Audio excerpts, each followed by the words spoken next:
Welcome to the 44th Annual Old Dominion University Literary Festival. Our theme this year, Afterwards, highlights work that addresses the storms of past and present and the changes wrought upon us as we turn to face the future. I'm co-director of the Literary Festival, Ken Wascom, and before our reading starts, I have a quick technical note.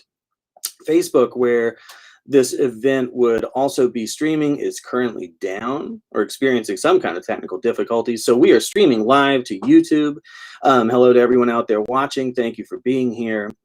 And if you are watching on YouTube, please feel free to leave your questions for the Q&A portion at the end of the event in the comments. Thank you. Now I'm going to introduce our reader, who we are absolutely positively thrilled to have, Tom Lin. Tom Lin was born in China and immigrated to the United States when he was 4. A graduate of Pomona College, he is currently in the PhD program at the University of California, Davis. The Thousand Crimes of Ming Su is his first novel, and pardon the pun, but it is a killer. I could not be more excited to welcome to the Old Dominion University Literary Festival, Tom Lin.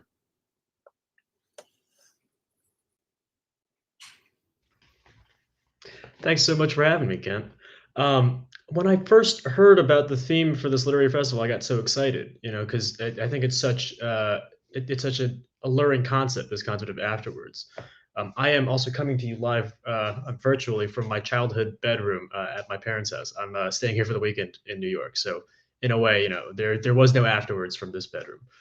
But I think, speaking about afterwards, it's interesting because to consider an afterwards at all, you have to acknowledge this kind of truth, which is that the past never really recedes.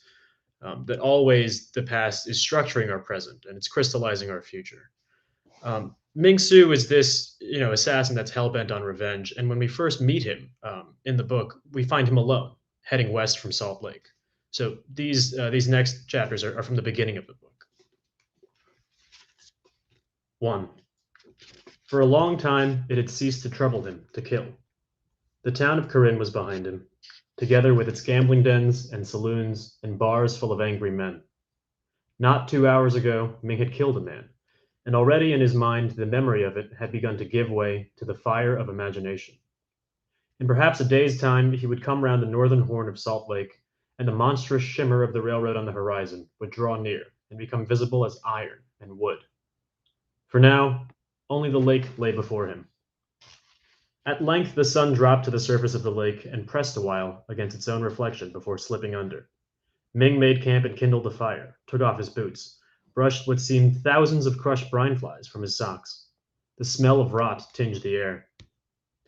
The man Ming had killed was named Judah Ambrose, a former labor recruiter for the Central Pacific, who kept at his hip a 5-shot revolver with bored-out cylinders, designed for cartridge ammunition instead of the usual cap and ball.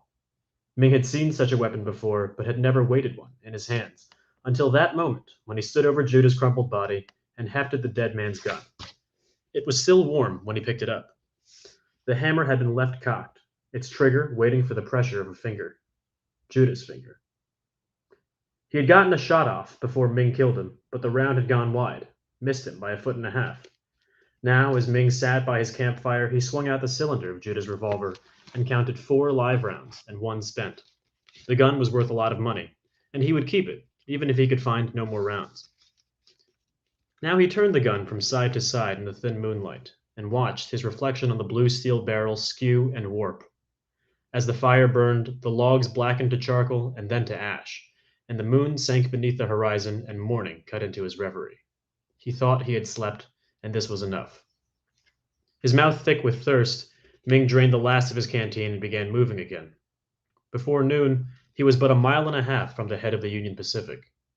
He reckoned he was 50 miles from the head of the Central Pacific, just west of the Horn of the Lake. Lingering in the shade of an overhang, Ming pulled from his pack a scratched spyglass and scanned the Union Pacific camp. The Irish gangs there graded an incline, laid out ties, 1, 2, 3. Drove spikes, 1, 2, 3. Hammerfalls sounded out a clanking rhythm, punctuated by the shouts and calls of men. A dozen horses stood tethered to their posts, their long necks bending now and again to drink. Other horses sauntered around, ferrying bosses, whose eyes were shaded under wide-brimmed hats. A fire burned almost invisible in the sunlit desert.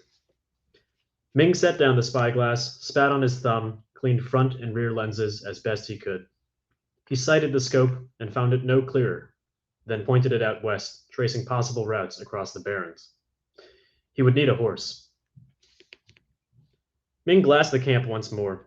A locomotive came down the line and stopped at the end of the rails. Men scrambled over the engine, the air above its boiler twisting in the heat. After a few minutes, the locomotive set off back in the direction it had come. Ming lowered the spyglass and tucked it back into his pack. He would approach them in darkness. For now, there was work to be done. A man must make his preparations. By a clutch of saltgrass, Ming dug into the dirt with his hands until the earth grew cold and damp beneath his fingernails. He peered into the hole and saw the lacquer gleam of water seeping into the bottom. He dipped a finger into it and tasted it, saline but drinkable. With broad swipes of his hands, he widened the hole until he could fit his empty canteen flatwise into the pit. The water filled it at a trickle, and when it was near full, he recorked it and returned it to his pack. And now he swept the excavated dirt back into the hole, leveling the earth smooth with the blade of his hand. A body must pass through the world traceless. He sat back and drew his sharpened 6-inch rail spike from its sheath at his thigh and laid it in the dust. From his pack, he took a whetstone and a vial of oil. He drew the tip of the iron spike down the length of the whetstone in smooth strokes, sharpening its point to a lethal apex. Then he pulled his belt free from his trousers, and, sitting cross-legged, he stretched the belt taut between his boot and his free hand, stropping the spike quickly against the leather and the iron, developing first a dull luster, and then, at last, a mirror sheen. The shadow of the overhang grew long. Ming drew his own revolver, cleaned it, charged each chamber with measures of powder and bits of wadding. He seated the balls one at a time, shaving off small crescents of lead. Then he took from his pack a handful of firing caps, glinting in the fading sunlight like little brass stars fallen to earth. He set the caps on each brass nipple, and when he was finished, he slotted the cylinder back into his revolver and holstered it. And now he leaned back and closed his eyes, and remembered the pale face of his girl now lost so far away. He thought of what he would say to her when he saw her again, and of how she would look when she came to answer his knock at her door. He pictured how her face would light up, how she would leap into his arms. "Ada, baby," he'd say. "It's all right." And he thought of how he'd kiss her, slow and sweet, how he'd tell her he was sorry he'd taken so damn long, but see, he'd say, tugging his sleeves up, showing her all his scars and burns and half-healed cuts. "See him," he'd say. "I went through damn near all creation to come back home." He caught himself smiling, and he opened his eyes, his head. The chill of the desert night was sharp and insistent on his face. The moon was high and bright enough overhead that he pulled his spyglass from his pack and glassed the camp again. It was now empty. No doubt the men had gone to their tents to play cards and to drink. From under the canvas tent walls, lamplight spilled out in sheets over the dark sands. The low sound of men and games carrying on into the night, the clattering of bone dice, the clink of glasses on tables. It was true what they said.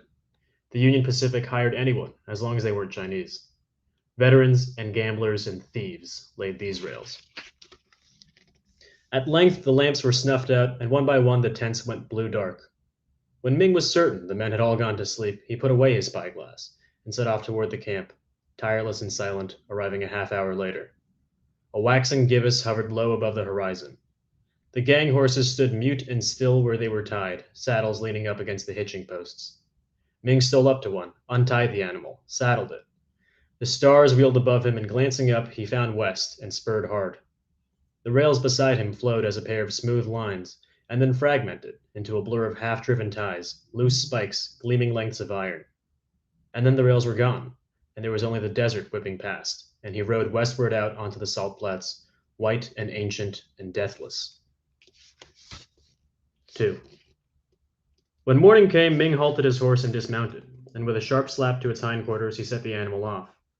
There was nowhere to water a horse out on these flats. It would have to find its own way home. Ming headed west, ready to walk the rest of the way, the salt lake at his back, a false lake shimmering before him, smooth and perfect as all illusions are, a quicksilver mirage.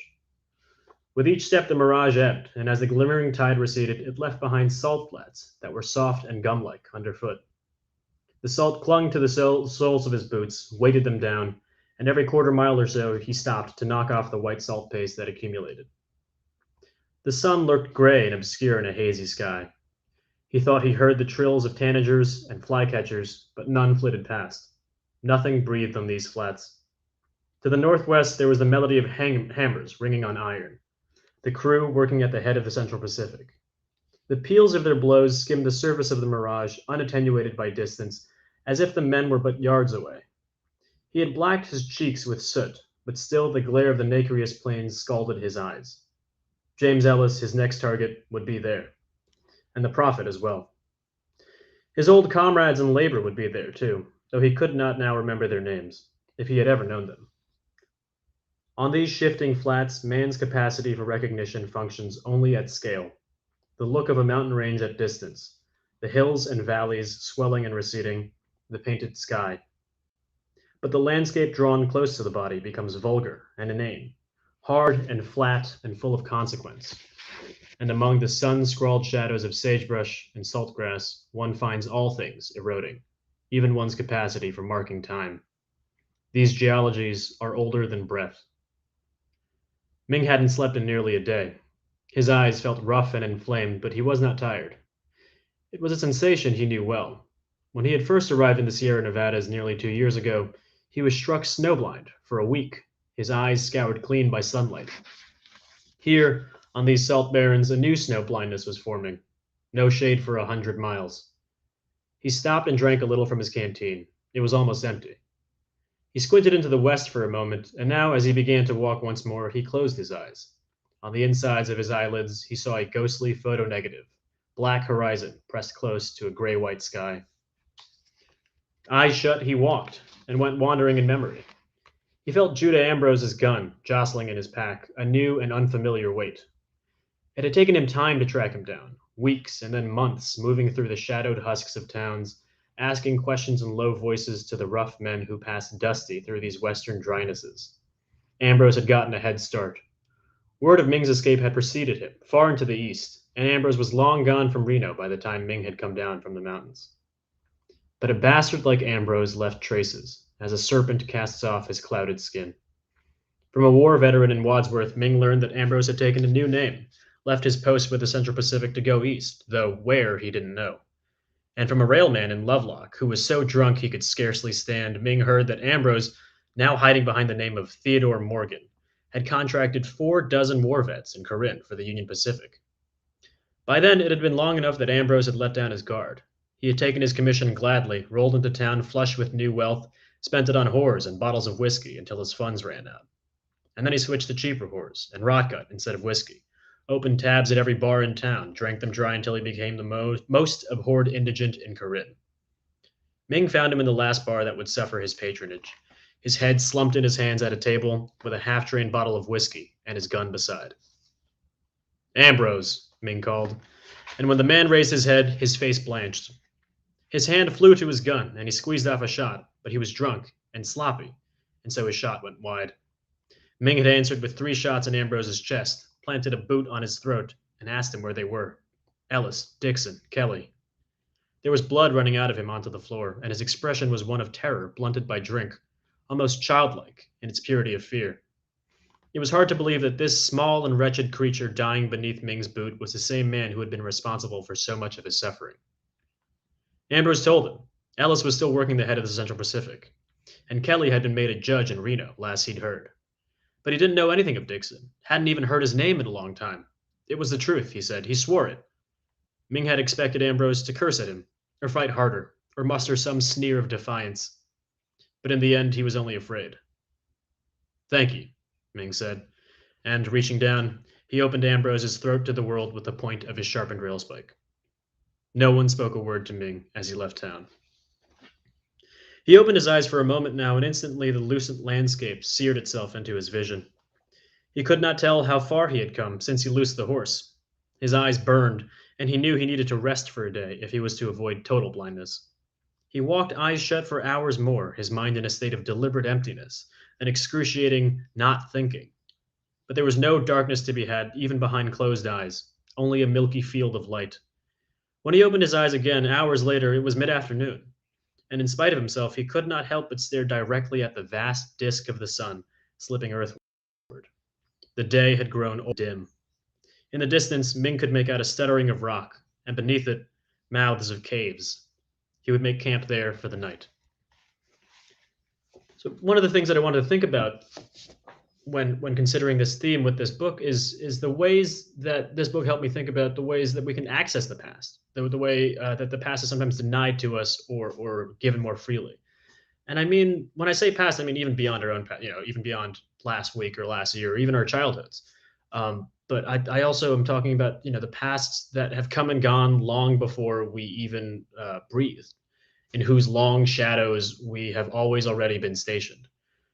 So along the way, Ming picks up this blind old man known as the Prophet.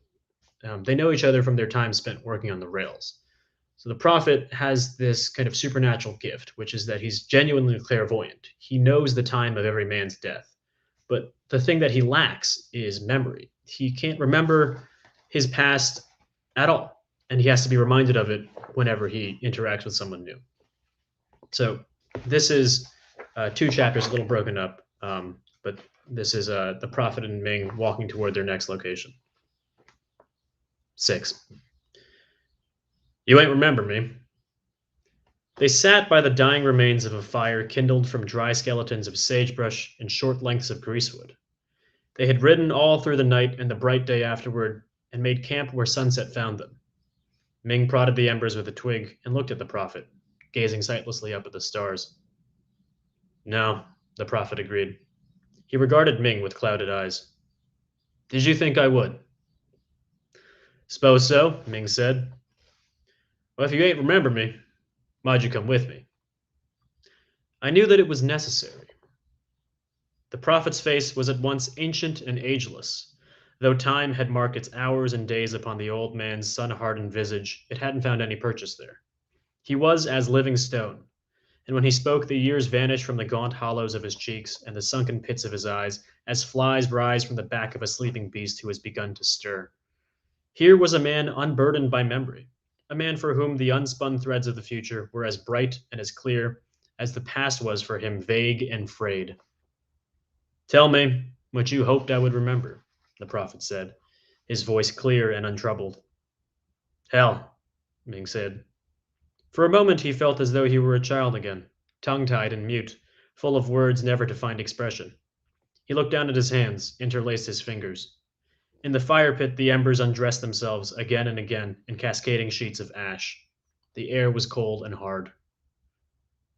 We knew each other, Ming began again. In the Sierras. That man I killed out on the railroad, James Ellis, he was our boss. Real son of a bitch. We were dying up there, he said, tilting his head to the west. His voice was low and strange. He told the old man about the snowslides that carried men by the dozen down into the frozen valleys, and about the men who they found on some after-storm mornings, their eyelashes glazed over with hoarfrost. About Ellis and his pickaxe handle, motivating with blows the sullen few who were tired or stupid enough to lay down their sledges and rest. About the rotating handful of Chinese who passed through the Prophet's tent each morning, asking after people they hoped were still alive. He studied the Prophet's face. You recall the name Silas Root? My caretaker? The old man repeated the name in a low voice, as though trying the syllables out for the first time. Then he shook his head. The name was unfamiliar to him, he said. As long as Silas was alive, Ming continued, he was bound to Ellis, to the rails, to servitude. Every day he would come to the Prophet, asking whether Silas had died. Ming reckoned he was not long for this world. Silas was an old man by then, sickly and weak. Then, he said, one day you told me he had. With him dead, I reckoned it was only a matter of time before Ellis got word to kill me. So I ran. The two men fell quiet for a spell. I don't know, Ming said at last. I suppose I hoped you'd remember you helping me. The Prophet shook his head. This I do not remember, but I know you, now and here. He smiled warmly. You are a man out of bounds, he said. It was the Prophet's character to speak in riddles. What do you mean? Ming asked. In the tavern. I said my time had not yet come. This I could still remember. I only meant that I would not die then, and it was borne out. He turned his salt white eyes to the fire. A man is immortal until the moment of his death. and then he is vulnerable to all things. But until this moment he lives forever, and nothing in all creation can lay him low. Those men in the tavern who had come to kill you, it was their time. It is good that you killed them, but know that it could have been anyone, anything. It could have been God himself who reached down and smote them where they stood. But you are a man out of bounds. You should have died that day in the mountains when you ran, yet here you live and breathe. The prophet tipped his head up, as if gazing at the moon. I know the time of every man not yet perished, and mine as well. He looked back at Ming. But yours is shifting, fickle, changing from moment to moment. Ming opened his mouth to reply, but in that blue desert night, there were no words. The fire was going out, had gone out, was growing cold. The horses stood as wooden figurines against the night sky. Beside him sat the prophet, blind as a newborn pup, guarding those mute ashes in the fire pit. Ming lay down on his bedroll and found sleep, opiate, and thick. And they travel for a few more days, and they make camp again. 9. They could afford to carry water enough for them to drink, but not enough for the horses, too. For days they moved through a landscape that seemed to condense out of the haze before them as easily as it evaporated once more behind them, as though called into being only to accommodate their passage. The prophet rode atop his withering mount, and with his hands he doused the earth over which they rode, and from time to time he would speak of vast aquifers locked in rock hundreds of yards below them. Ming swallowed hard against the dry throat, uncorked his canteen, drank a little. At first he offered the prophet his canteen, but each time the old man refused, and before long Ming's thirst superseded what vestiges of filial piety had first compelled him to share. The two men traveled in a silence broken only by the prophet's sporadic proclamations of water uselessly far underfoot.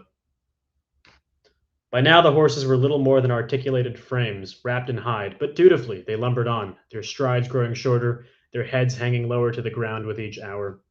A gentle swell in the earth came up around them, and in the oblique afternoon sunlight, the slight contours of the terrain seemed carved from light and shadow. Ming was certain that their horses would die before day's end, and yet still the prophet proclaimed that they would not.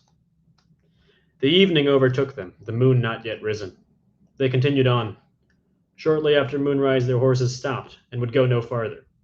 The men dismounted, and the animals lowered their bodies to the ground and lay on their sides, barely breathing, looking for all the world like they were dead. Ming and the prophet made camp where the horses had stopped, built a low fire. He laid out his bedroll but found no sleep, and at last he sat up and regarded the prostrate form of the prophet, and gently he shook the old man awake. Prophet, he said. The old man stirred, opened his eyes. Yes, my child. Can't sleep none. The prophet sat up slowly and turned to face Ming. No matter, he said. Only the horses must. They'll die soon, won't they? Yes. Above them, the moon crested its zenith. Can I ask something of you, prophet? The old man fixed Ming with his blank eyes and nodded. How'd you come to have your strange sight? Ah, the prophet murmured. He thought for a while. I reckon I've always had it, but perhaps I simply cannot remember ever being truly blind. You can't remember nothing. The words came out more accusing than Ming had intended. No, the prophet said. Nothing. Don't that trouble you? Here the old man smiled wryly. Not at all. Suddenly he rose to his feet. Wait here, he said, and began to walk toward where the moon had risen. He took small and steady steps, his hands outstretched before him, palms parallel to the earth. The world was silent but for the crackling of the fire and the muted footsteps of the prophet. You dowsing again? Ming called out. No, came the old man's reply.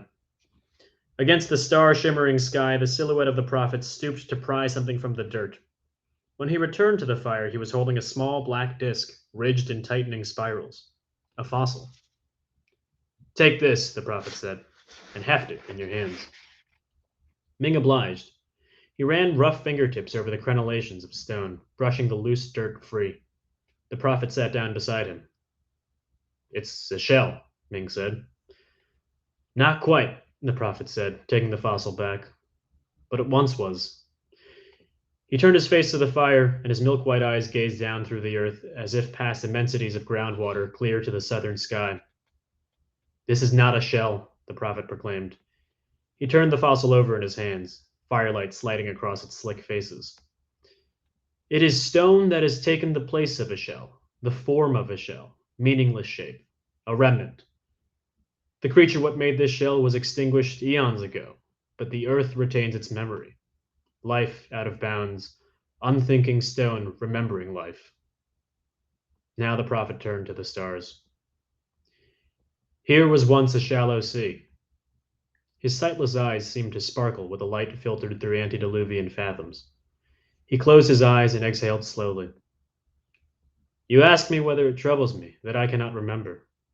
The fossil was turning, tumbling in his gnarled fingers. "How can it trouble me, my child? In time, all things are forgotten. All things are scoured away. If memory were all creation, I might be troubled. But memory is something what lies beyond man's compass.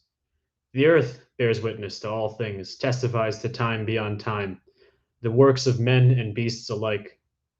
He tossed the fossil high into the air and caught it again. "Memory only troubles those for whom it burns the brightest, my child. But it does not trouble me." In a fluid motion belying his ancient body, he snapped his wrist and sent the fossil skittering into the night. "Time now to rest, even if you are unable." Ming lay back on his bedroll, and for a long while he stared up at the stars, the moon sinking toward the oblivion of morning. And then he was sleeping and dreaming, treading water in a vast ocean, the sandy bottom visible through the clear waters. He dreamed of diving down and reaching out to touch the bottom. He dreamed of the light above him, bending and dancing. And then he dreamed of drowning. He woke at dawn and drew breath after ragged breath. The prophet was still asleep. He scattered the ashes from the dead fire and went searching in the cool morning for the fossil, but could find no trace. It was as though it had melted where it had landed and had been taken up for water by the parched earth. I think if you broke down this book, the process of writing this book by raw number of hours spent doing each, this book is probably something like 80-20 research writing. I am much more comfortable doing research than I am with writing. I find something really deeply satisfying in collecting facts, like collating timelines, like drawing out sketches. And the actual process of writing itself really just exhausts me. But one of the amazing things about doing research, the thing that I really like, particularly the kind of historical research that went into this book, is that you begin to enter into this kind of voluntary, a kind of time slip where you become so immersed with the work and the history that you begin to convince yourself that you can experience the past as present. And not only that, but it's a past that you have never experienced as present. And so that feeling, of total immersion, of visceral experience, that feeling is something that I really wanted to get right. I wanted to make sure that that reading was something that would pass through to the reader, the feeling of being there. Because when we talk about, afterwards, when we think about an afterwards, we're never really talking about ourselves or even our present. We are instead naming a special kind of relation, which is to say the relation between the momentary world of the present and the residue that it leaves behind for the future. The objects and events and real human lives that will not carry through to this our present from the past. The things that will not carry to this our afterwards. I want to leave you with one of my favorite moments in the entire novel. And I can introduce it without giving much away or anything away. Ming is passing through the mountains here. He was descending the slope of the mountain when he noticed a strange boulder, covered in snow some 100 yards down from the rails. When he reached it, he saw that it was a man, clearly dead, though for how long, Ming couldn't tell. The body was frozen solid, the man's skin bleached a ghastly white by sun and ice. Whatever snow cover had sheltered the body from thaw must have only recently receded. A wind sidled along the snowdrifts as Ming regarded the shape. They were in a bowl formed by the intersection of three peaks. Clouds from the Pacific pushed up overhead and evaporated in the rarefied air. The man had died face down in the snow, and his limbs were frozen in place, where they had draped over the small boulder on which he had ultimately come to rest. Ming crouched by the body, inspecting it. Then he took the man by the wrist and turned him over. The body, stiff and cold as marble, rocked back and forth on the curve of the man's back, his arms and legs hugging a phantom, moving like a wooden, life-size doll. There was something unsettlingly infantile about the way the body had been frozen. Even in the absence of color in the dead man's face, Ming could see that he was Chinese. Rags clung to his body in tatters. Scavengers had plucked out his eyes and his tongue. His throat had been bloodied ages ago by some carrion eater, and the blood had frozen before it could dry, a violent smear of red ice welded to alabaster skin. He stared up with sightless sockets at the infinite blue of the Sierra sky. Ming guessed the man was no more than 20. He brushed a thin covering of snow from a nearby stone and sat down there, gazing at the dead man. The world was quiet but for the sound of the wind combing through the trees. Up the grade, where the granite near the tracks had been sheared from the rock face by powder and fuse, it was fresh and unoxidized. In geological time, the bluff had been blasted yesterday. Ming couldn't remember having worked this cut, couldn't remember this dead and frozen Chinese. And yet he knew the man must have been there. He reconstituted a false memory. There would have been days of labor drilling holes into the raw face of the slope and careful packing of those holes with black powder, fuse lines running down the side of the mountain. And then the report of the blast, secondary reports of its echoes ricocheting around the range. A mass of rock and snow sent flowing like water, snow crystals shimmering in the light. Snowslide, 1,000 tons of white crashing down the mountain, sweeping the dead Chinese off his feet, casting him down onto these lonely and shifting slopes, leaving him to scavengers, before subsequent slides entombed him in snow that would not melt for years. The memory was good, and he could see it in his mind. The dead Chinese glittered in the sunlight. Ming couldn't decide whether to bury him. Overhead, a vulture circled lazily. It is through labor that men remember anything at all, he imagined the prophet telling him. But he had no spade with which to dig a grave, and the ground here was already too frost-hardened to yield to the blade of a shovel anyway. Ming stood from the rock he'd been sitting on and started off along his route again, cutting across the slope to the railroad. He made it only a dozen paces before he stopped, troubled by something he couldn't quite name. The body of the dead Chinese swayed gently on the point of a man's spine, moving with the wind. Ming turned and went back to the body. "I'm sorry," he said, startled by the sound of his own voice. He had been too long in silence. He cleared his throat. "I'm sorry," he repeated. "I don't know what I'm supposed to do." He glanced around and trying not to look directly at the dead man's ravaged face. "I ain't got nothing to bury you with." The Chinese rocked a little and was still. The wind had died down. Ming took the body by one icy ankle and dragged it a ways toward the shade of the nearby pines. The skin of the dead man's ankle began to thaw in his grip, and with a sickening lurch, Ming felt it soften enough to slide over the bones of his ankles, and he nearly let go the body. He shook his head as if to steady his thoughts and pulled the man into a clearing shaded by pines, and shuddering, he released the ankle. His hand was numb with cold and dripping with melted ice. He bent down and pinched some snow between his fingers and rubbed it between his palms, to wash his hands. The man's frozen spine had carved a shallow rut in the snow as he'd been dragged, and still he hugged the remembered boulder, his arms and legs locked in a death embrace. With a wary hand, Ming gingerly tipped the Chinese over onto his side. The dead man's fingers dipped into the thin early-season snow on the ground and left shallow divots. Sunlight filtered down through the cathedral of pines. Ming gathered some fallen branches whose needles had gone yellow and brittle and laid them on top of the Chinese. They were not enough to cover the body, and through the gaps in the branches came flashes of pearl white and crimson, skin and blood. Ming unclasped his pack and sat it down, and went back to where he'd first found the man sprawled atop that fallen boulder, and from the rubble that had come down from the blast, he began to collect stones. When his arms were full, he returned to the body and heaped the rocks on the dead Chinese. Still it was not enough, and still the man's ghoulish face gazed through the trees. Ming needed more stones. It took him 6 trips, each time returning laden with stones before he had enough to cover him. He kicked his boots into the trunk of a pine to work blood back into his feet. He shoved his hands in his pockets to warm, clenching and unclenching them, feeling his freezing fingernails digging into the soft skin of his palm. When he had regained feeling enough, he drew his hands from his pockets and sat down cross-legged by the body, obscured with fallen branches and stones. The man's arms and legs were locked in their sockets, and try as he might, Ming could not move them, could not force the Chinese's frozen legs to lie down straight, nor cross his thin wrists over his sunken chest. The body might as well have been carved from stone. Ming placed a branch over the man's hollow eye sockets and used the remaining ones to fill the empty space between the man's limbs that the boulder had once occupied. He began to build a great cairn, stone locked against stone, a heap of fractured granite and black shale and waxy chips of green-gray chert. By the time he was finished, the sky was beginning to darken, the temperature dropping with each passing moment, and he gazed upon the cairn in the deepening evening. He opened his mouth to say something, hail and farewell, perhaps, but could find no words. He wondered if the dead Chinese beneath the stones would have been able to understand him in life.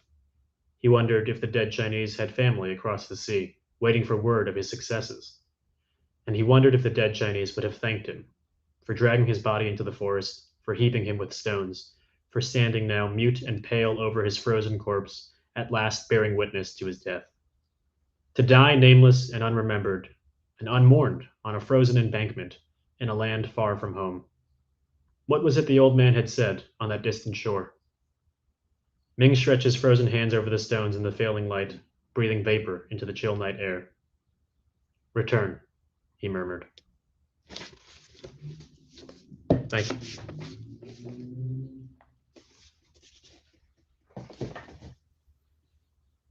Thank you, Tom. That was absolutely fantastic. Struck by so many things in that reading. But coincidentally, I'm so glad you read one of my favorite passages from the book, the fossil moment, which was lovely to listen to. Holding one of my own, had a little crinoid on my desk. But that got me thinking, and we're watching for questions to come up in the comments, and I'll be bringing those to you as they pop up. But I have several of my own, and the first kind of stems from this idea, the thing that, or what you brought up there, but also that this novel, to me, it has a very tactile feel. Like it's a novel with fingers. Like it touches, grips. It has a lot of texture. And when you were talking about research, and I'm right there with you in terms of being very willing and able to get lost in it. But I was wondering if you could talk a bit about what kind of researcher you are.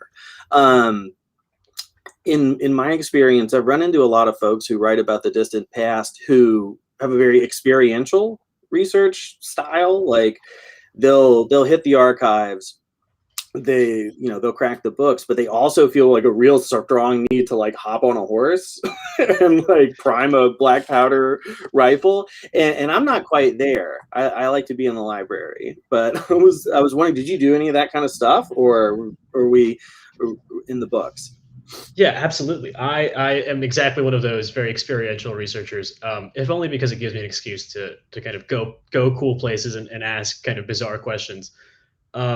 So I spent a lot of time looking in the archives, like reading kind of contemporary newspapers, and trying to get a sense of what it was like to, like be kind of tuned into the news or like following the railroad at the time. But and this is the crazy thing about the railroad, is that it's still there, and it's 150 odd years old, and it hasn't been used as a route in forever. But even now, if I live in Davis, right? If I wanted to go to Reno, I would probably take the Interstate 80, and the Interstate 80 is built. It's never more than a few miles away from the original track of the Transcontinental Railroad that was laid out 150 years ago. And so even now, when we try to, like goods go over there from San Francisco, like that's how things get places in the United States, is still along this old route that was inscribed. And so even if you don't know the history, you can't help but participate in its effects on the present.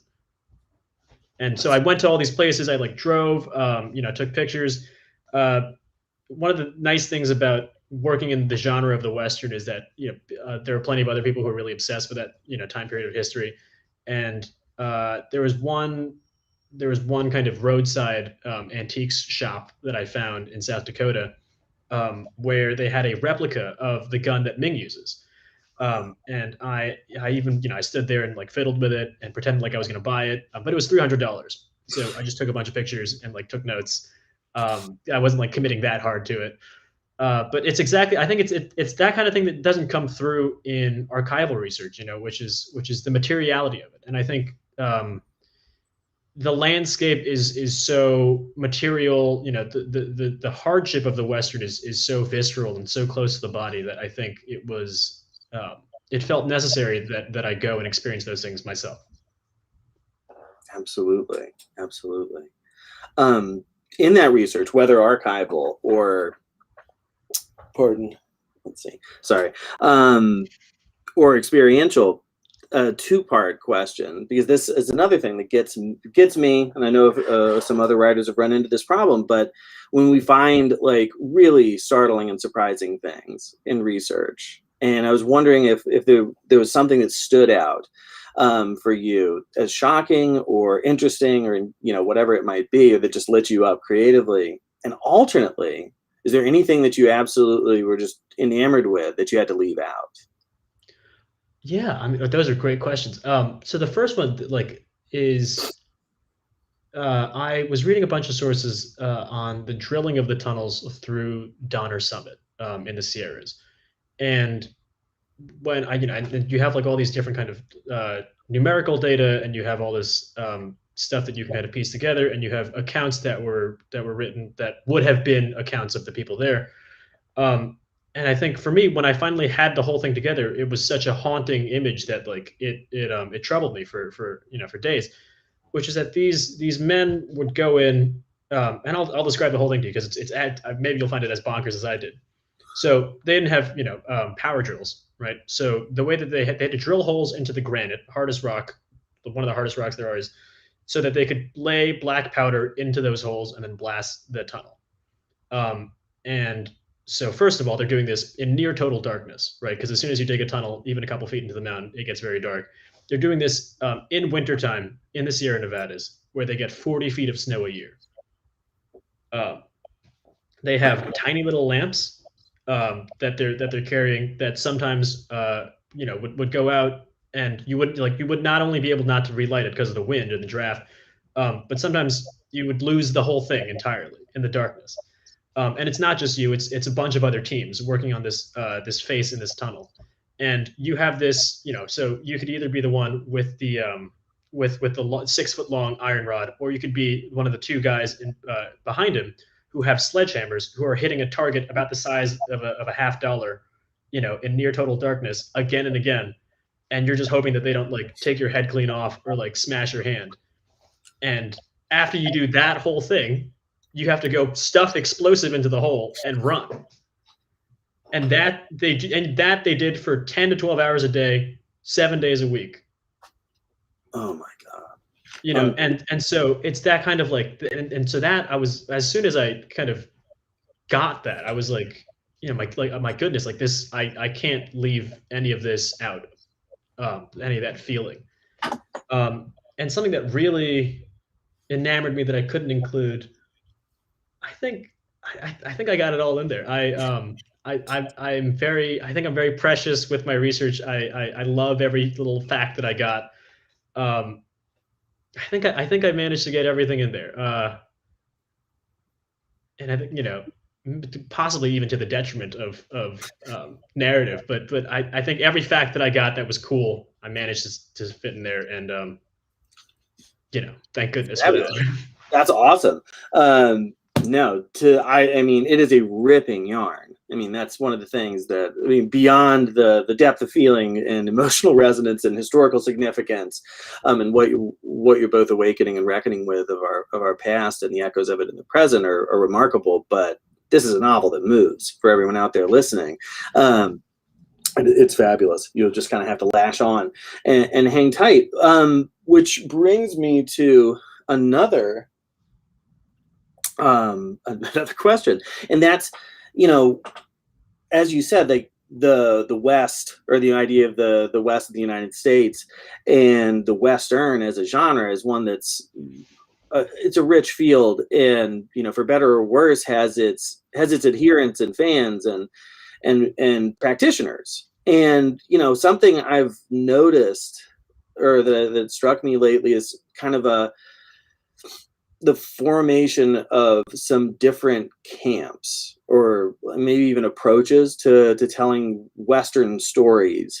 And that's, thing about the idea of the slow Western. In film, Right. that might be like the Catherine Reichardt kind of, First Cow, Meek's Crossing style, or the novels of like Hernan Diaz, Molly Gloss's short stories. And then on the other hand, your Sam Peckinpah, Tarantino, James Carlos Blake in the novels, Joe Lansdale and others.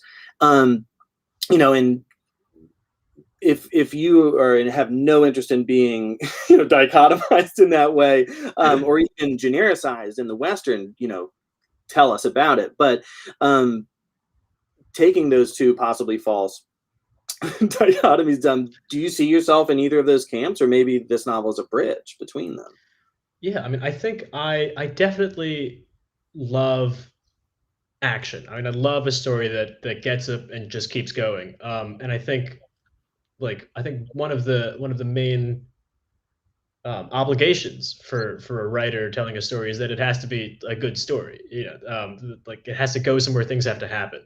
And for me, that that means like gunfights and running and like mad chases. But I think, and I definitely have my more quiet moments in the book, but I think that they're charged on either end by the action, because I think what having this kind of periodic action does is it leaves the reader. You come out of one action scene and you feel relief that it's over, but you know that there's another one coming. Like there's no way that the rest of the story is just going to be so quiet. And so as a result, I think that action, the excitement of that action, manages to build back into this quiet interlude. And so the net result you get is that like the entire story then begins to take on the same kind of intensity, despite the fact that there are slow sections and there are fast sections. Because when you're not in a fight, you're thinking, when is the next thing going to happen? And when you are in a fight, you're thinking, I can't wait for these people to be taken care of. And I think it's that kind of like flipping back and forth. But I have a huge amount of respect for people, for like the Hernandez, like quiet types, and then the roaring shoot 'em up like Tarantino types. Yeah, it's tough. It was I was just trying to do my little personal categorization, and I couldn't. I think that's probably a good thing. But I must say, yeah, my heart was beating fast and waiting for the next thing to happen, and I didn't have to wait long. I wonder, let's see. I'm toggling through over this. Could you talk about the initial inspiration? Because a work that requires so much planning, so much research, and then of course the time it takes just to execute it and compose it. Was the inspiration for this book a prolonged process, like a slow accrual of ideas, or was it a lightning bolt? I think, I mean, it's weird when I like think about the story, because in a way I feel like, oh, like I've always had this idea because I've just been working on it for so long. But I think it probably is more of a lightning bolt kind of thing than the slow. I think the initial idea was lightning bolt, and then Ming Su as a character, his journey, all of that came that developed out of the research that I did. But I think the initial thing of just like, well, let's just have a Western with a Chinese American protagonist. Doing the things in a Western, and let's see where that goes. I think it was so um, it was so deceptively simple, that I felt I had to go down that rabbit hole and see where it led me. And initially I had written something for a workshop class that initially was set in the modern day.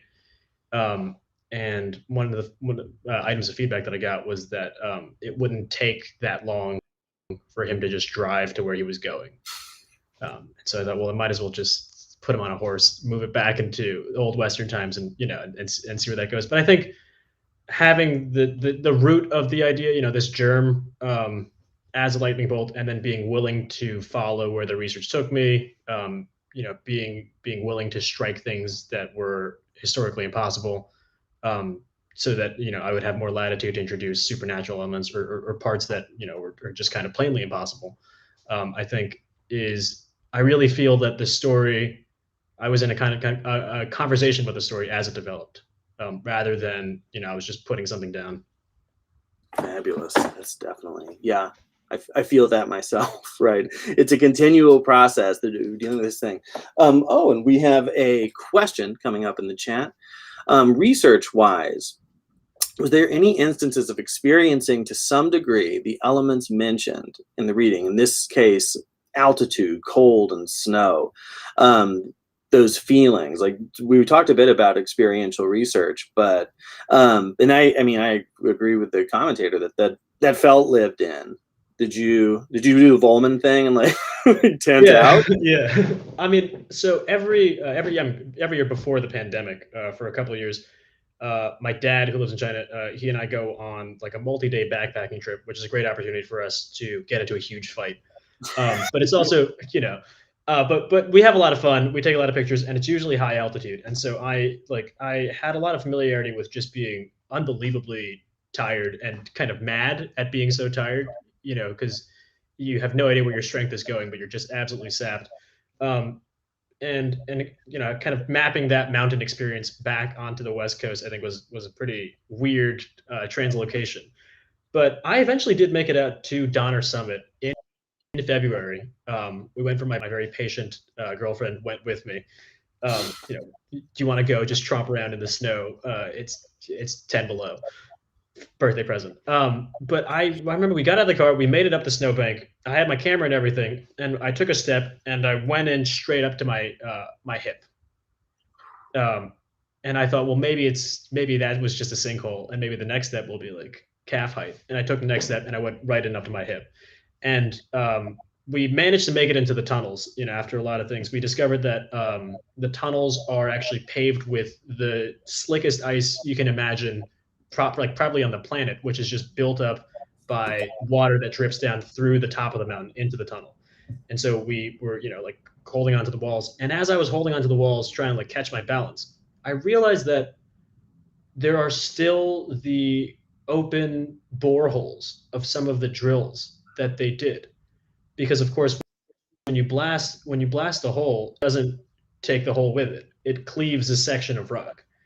And I realized that I could literally feel with my fingers these grooves that had been struck in the rock by people who looked quite like me 150 years ago, with whom I had nothing in common besides the fact that we were both Chinese in America. And that, I think, was a deeply moving experience. But to go to these places and experience that, and then to take notes, I think is one way to avoid writing, and I definitely did a lot of that. Whew. But you definitely didn't avoid. I mean, good Lord. That is indeed, that's just powerful to hear, much less to conceive of experiencing. And it comes through in the work without a doubt. We're almost to the end of our time. So I'm going to ask something that I like, because I'm a nerd and I like to know about process. But you talked about the actual composition being maybe not your favorite part, but when you're doing it, like, so are you a pen and paper person? Are you composing straight on the computer, etc.? I'm straight on the computer. Yeah. In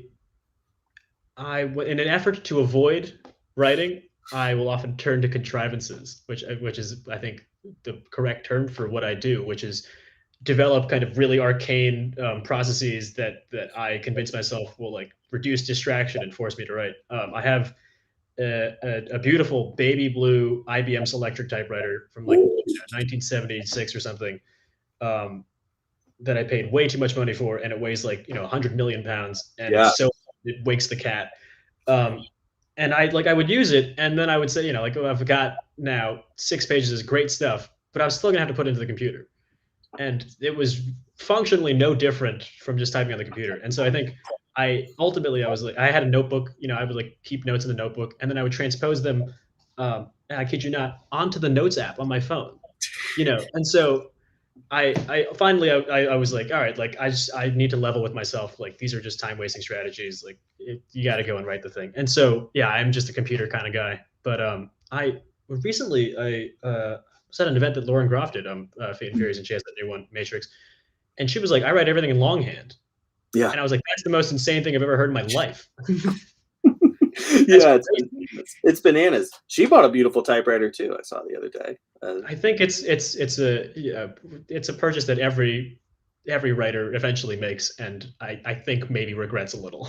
Yeah, exactly. Yeah, I've got my the little ammunition dump full of the things, but ooh, yeah, that's electric. That's a fast machine. That's a fast machine indeed. The longhand people, it feels like it's a project to project. I did it once, but yeah, never again for efficiency's sake and but nice in revision. But well, we have come to that time. Tom, thank you so much Well, for thank you so much for coming. having me. I had such a great time. Wonderful. Well, from here on out, again, we thank you so much for reading and for bringing the work. Y'all, everyone out there can, oh no, we have one last question at the end. Too late. Too late, I'm sorry. It's about revision. It's about revision. I wonder if we could squeak it in. Oh, that's unfortunate. I'm sorry. But anyhow, Tom, thank you so much. And for everyone out there, please look out to purchase The Thousand Crimes of Ming Su at a fine bookstore near you or through any of those wonderful online outlets that we use. They're also available on our festival website through the Old Dominion University bookstore. Please join us at 4 p.m. for readings by Sherry Reynolds and Benjamin Nakasebi Kingsley, and at 7 p.m. tonight for a reading by this semester's writer-in-residence, poet Gabrielle Calva-Caresi. Please see the website for our full schedule, but otherwise, I'll see you all next time. Thank you again, Tom. Take care, everyone. Thank you so much.